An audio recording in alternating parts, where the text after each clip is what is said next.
Hi guys, and welcome to the channel.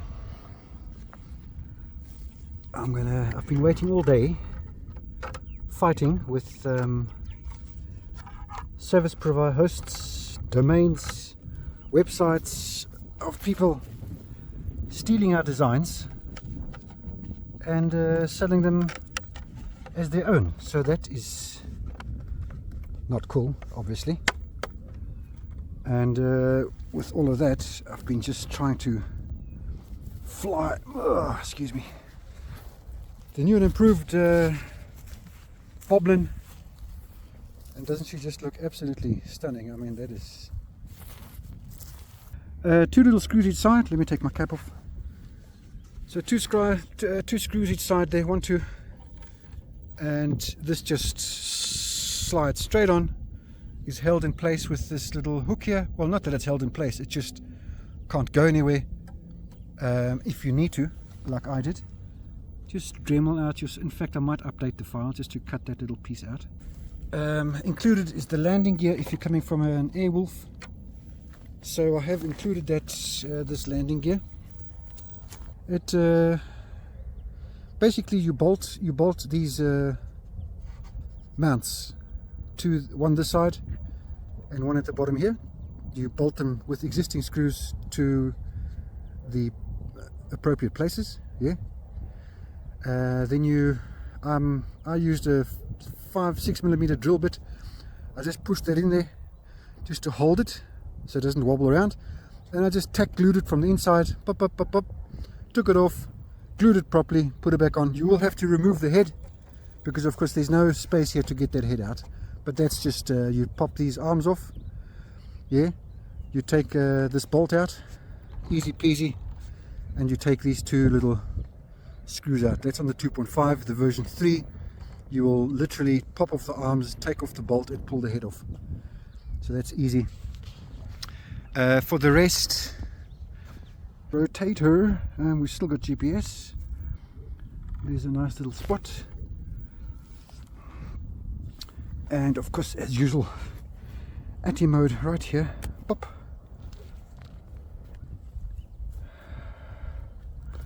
One, 2, 3. Good, thanks. And run. I flew yesterday in the garden, just briefly, but it wasn't an official flight. So here we go.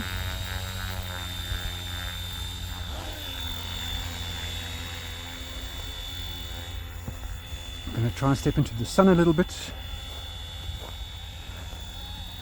Of course this will fly exactly as it did before, just that it's now got more ventilation. Even not that the other one was any problems, but you know, now there's a choice. I did increase the tail rate slightly, and hopefully that makes it turn just a little bit quicker. Yes, indeed, I think that's all it was.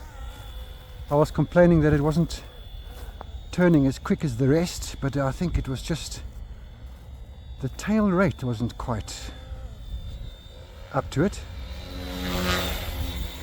Mind the tree. Handbrake turns, always interesting. Full speed.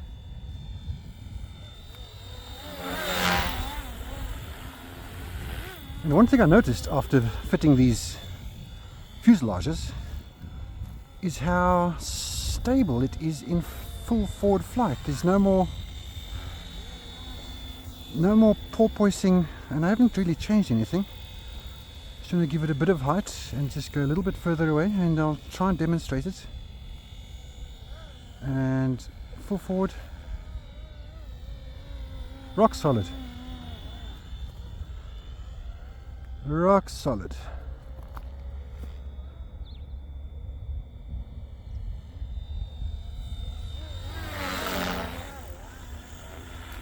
Absolutely lovely. Let's try and get a sunny thumbnail because the sun is going down pretty quickly. Let me try GPS. There's GPS, and that looks good. Just there, a little bit lower maybe. A little bit closer.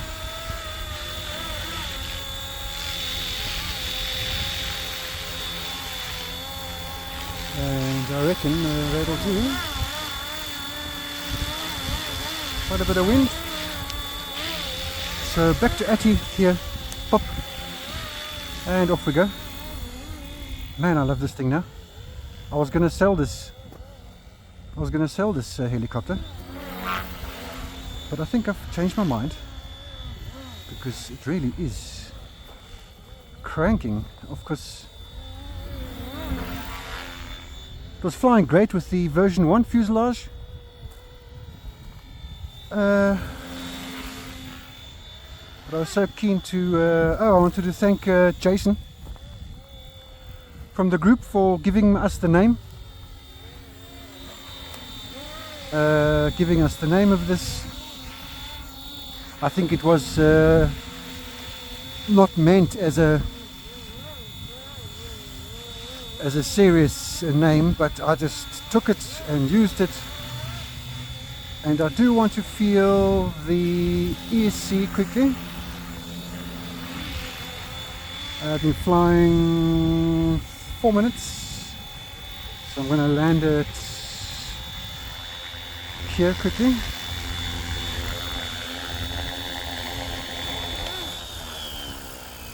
I just landed there roughly, and I want to just feel first of all the tail motor. That should be ice cold. Let's have a look. Yeah, that's not even a thing.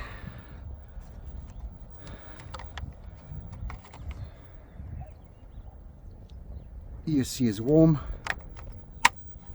and the motor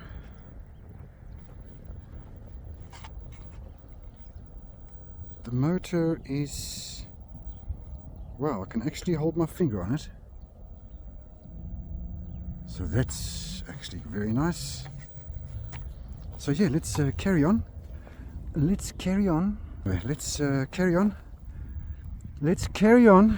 still in Atty mode. And 1, 2, 3. Okay, well, before I do anything, when the heli's there and it's spooling up and you take off and it does that, yeah, it's because, I'll try and demonstrate it here, the torque of the rotor spinning this way is pushing the tail that way, but of course it's on the ground, it can't move, it can't go anywhere. Okay, so that torque that's in there, as you lift off, it releases the torque, and then it'll fly. Now, to combat that, if you notice that your tail is whirring very fast, okay, just give a little bit of left rudder, a little bit of left. In other words, you're going to push the nose left, yeah? I mean right, what am I talking about? A little bit of right, and that'll release the tension. You'll hear the tail calm down and we'll take off. So let's see what happens. They're all different. Atty mode, 1, 2, 3, and run.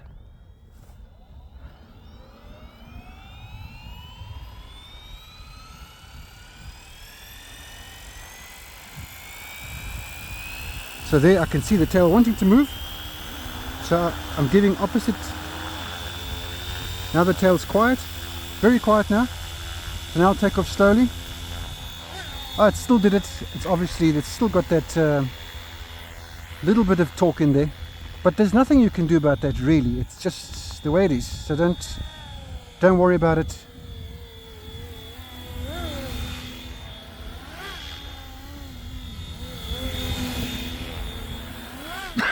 Just fly it like you stole it. Excuse me there. Have another cigarette.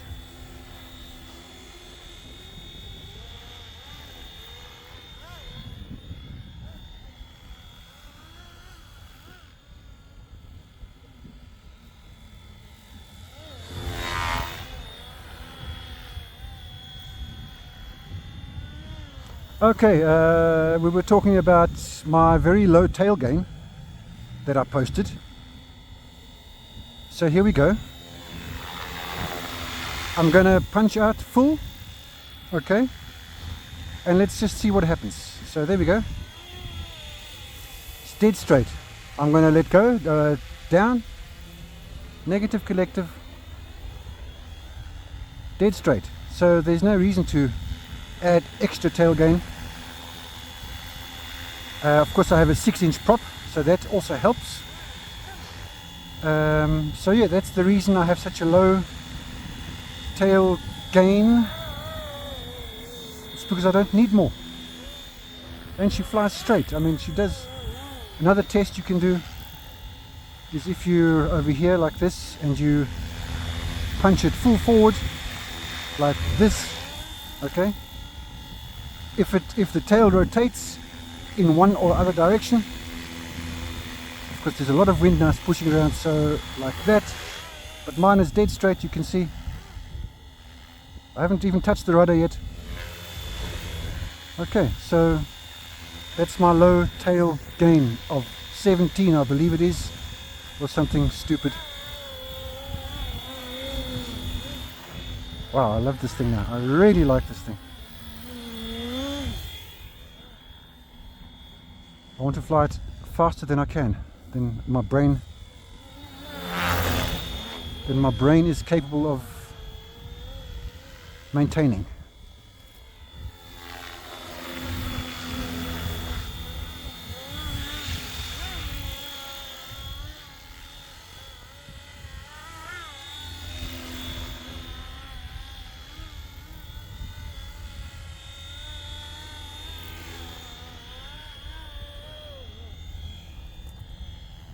Really ripping it up here. Full speed into GPS. Nice gentle braking. Did you see it? I just flicked it into GPS while it was cranking it forward, and I've got a relatively low braking force. I'll just demonstrate it again. I'll just go back. Still in GPS mode here. I'll go full forward and let go. Full forward and let go. Nice and gentle. Back to Atty. Boop. Look at that, eh? Just absolutely brilliant. Okay, I just had a friend who crashed his 450 today, unfortunately. He flew. He had a loss of compass, or he had a compass error. And when the compass error occurs, it sort of does this. Okay. When you're in GPS mode and you can't control it,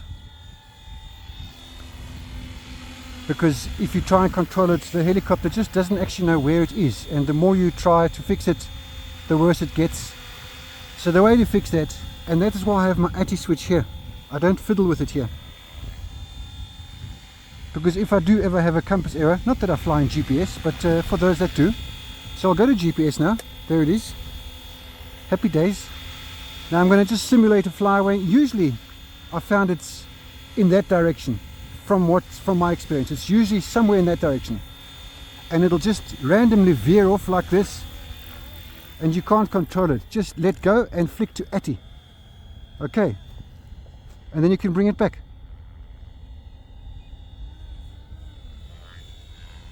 Now if your helicopter is set up correctly, I'll go to GPS. Here it is.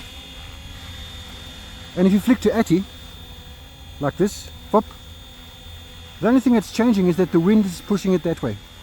Okay, so let's just go into the wind a little bit. So we'll try that here.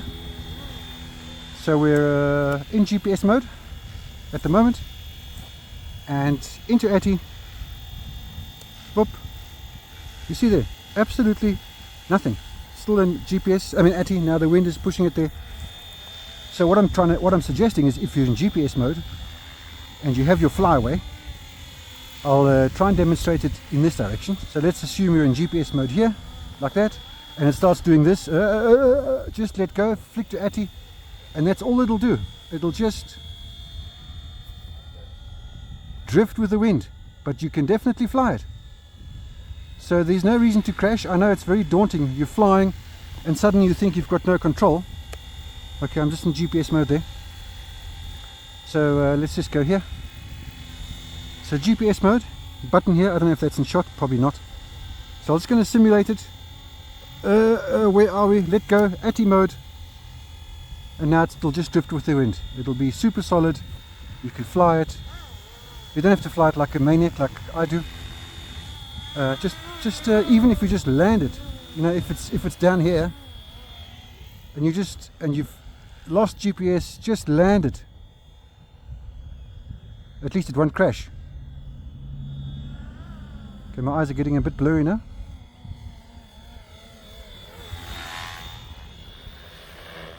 Oh, handbrake turn. Guys, thanks for joining, man. And those people that are stealing files, you know who you are. Just stop doing that now, because I will hunt you down. I will get your files erased. I'll get your profiles erased. I'll send takedown notices to all the relevant authorities, and you won't have a pleasant day. So that's just a little friendly reminder not to do that. So let me go back to where I started. I've walked quite a bit of a distance here. I've been definitely flying longer than I should have been. Something minutes, I don't know. Back to ATI. Let's land her nicely. Guys, the version 2 of the Speed Fuse, the Boblin. Lightweight, easy to print, fits like a glove. Version, let me just land. Version 2.5 and 3 tail booms, because the version 3 tail boom is just maybe that much longer. So that's included. Okay, I'm gonna have to put my little super glue trick here just to click that back in. How hot is that motor now? Let's test it. Wow, it's never been this cool. I don't know what is going on. It's never been this cool. ESC. Again, ambient temperature. Maybe, I'm going to guess 30 degrees, maybe. But what is shocking me is the heat of the motor. It's like it's just warm. Usually it was so hot I couldn't put my finger on it. But it's, I mean, look how long my finger's on there now. And it is really, this must be 40 degrees if anything. Tail motor, obviously ice cold. Yeah, you know, like 25 to 30 degrees maybe. Guys, there it is. The beautiful V2 on the Flywing FW450. Thanks for joining. Happy days.